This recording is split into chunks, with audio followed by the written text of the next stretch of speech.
Kecha uyda bir o'zim qolib ketdim va mana bu kinoni ko'rdim. Kinoni tugatib esa uyni tashlab chiqib ketib, xolamnikiga borib bir kecha tunab kelishga majbur bo'ldim. Filmda bitta qizaloq tinimsiz alahsirab uyqusida bitta shaharni ismini aytar ekanda, o'sha yerga qaytishim kerak, uyga borishim kerak deyorar ekan. Uni ota-onasi eshitgandan keyin buni tekshirib ko'rar ekan. U shaharni qidirganida internetda u shahar haqida Arvoh shahar degan ma'lumotlar chiqib kelar ekan. Bir kuni uni onasi qizni olib o'sha Arvoh shaharga borishga qaror qiladi va eriga aytmasdan o'sha shaharga qizini olib ketib qoladi. U shaharda yillar oldin portlash bo'lgan bo'ladi va har doim u yerda kul yog'ib turardi. Odamlar umuman u yerda yashamaydi va la'natlangan hisoblanadi.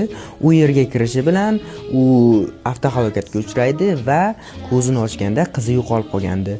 U bir o'zi yolg'iz shahar bo'ylab kezib qizini qidirib yuradi. Va u shaharda bir kunda bir marta o'sha yerdagi iblislar chiqib, o'sha yerdagi umuman yonib ketgan odamlarning jasadlari chiqib, sang'iy boshlar ekan. Juda ham qo'rqinchli kino ekan. Ona qizini qidiradi. Bu orada otasi ham ularning orqasidan keladi. Xullas, filmni tugatganimdan keyin rosti bir o'zim yotishga qo'rqib qoldim.